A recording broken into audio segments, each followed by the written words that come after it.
Okay, on to video 3. Now in this video we're going to talk about ionic naming again, but we're going to talk about ionic naming with polyatomic ions.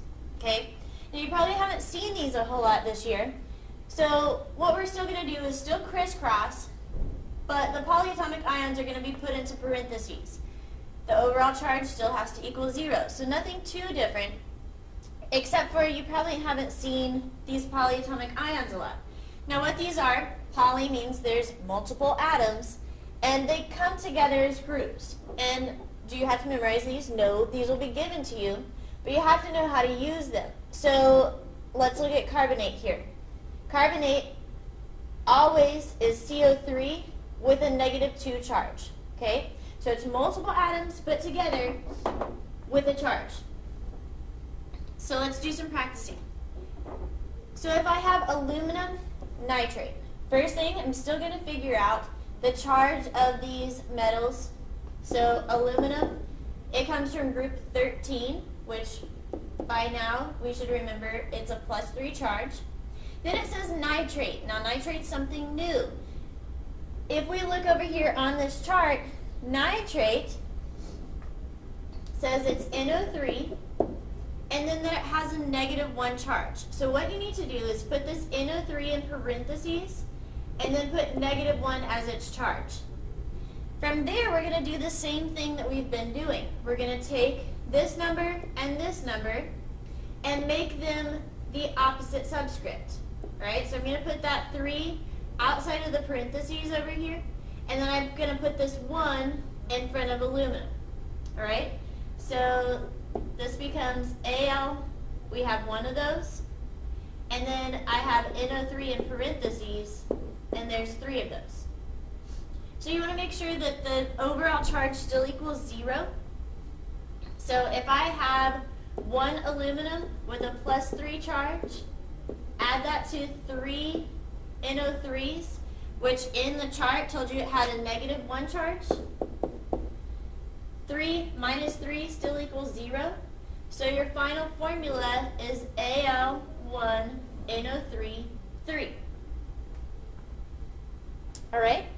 Next one is a little different because we actually have 2 polyatomic ions here. Ammonium is this positive polyatomic ion here, and then phosphate is this negative polyatomic ion right over here.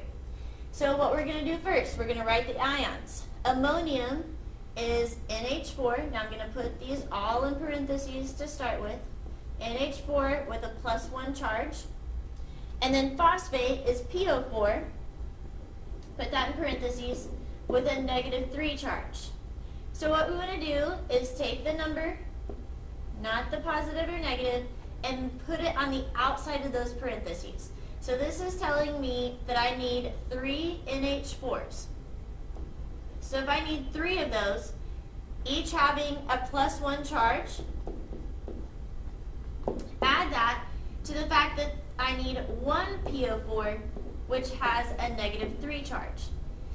+3 plus a -3 will equal 0. So since that works out, I'm going to go ahead and use these subscripts. So NH4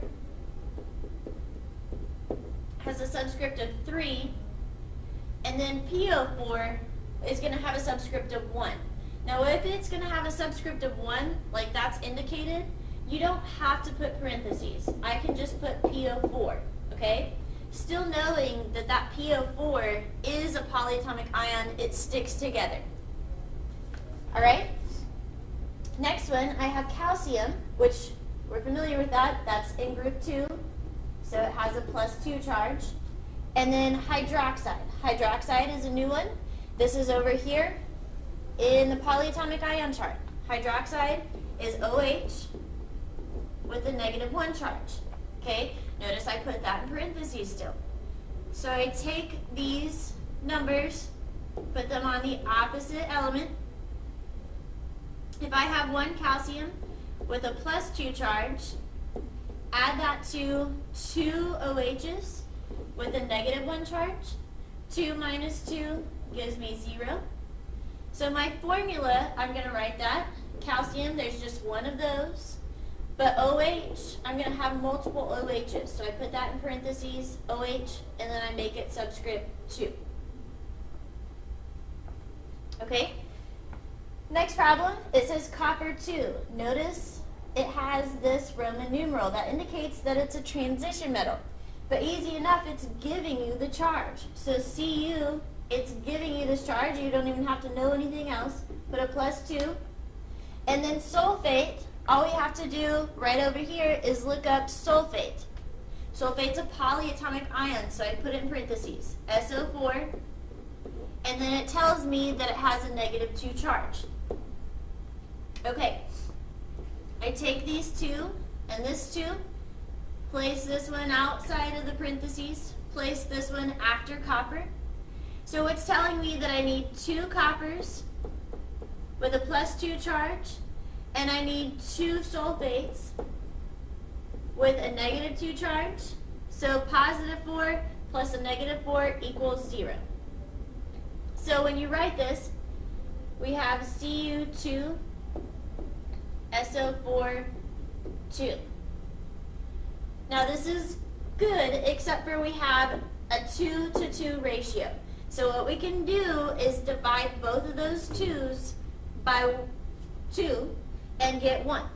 So I'm going to have Cu1 SO4. Alright, lastly, I have zinc chlorate. Now zinc is a transition metal, but if you go back to that very first page of your notes, it tells you it's one of those that you have to memorize. Zinc always has a +2 charge. Okay, so we don't have to put 2 in Roman numerals because it's never different. And then chlorate is right up here. Chlorate is ClO3. So I'm going to put that in parentheses, ClO3, and it has a -1 charge. If I crisscross those, I get 1 zinc and then 2 chlorates. So if I need 1 zinc with a +2 charge, add that to the fact that I need 2 chlorates, ClO3, with a -1 charge. 2 minus 2 does equal 0. So go ahead and write that formula. Zn, I only need 1 of those. Then chlorate, polyatomic ion, goes in parentheses, ClO3 with a 2.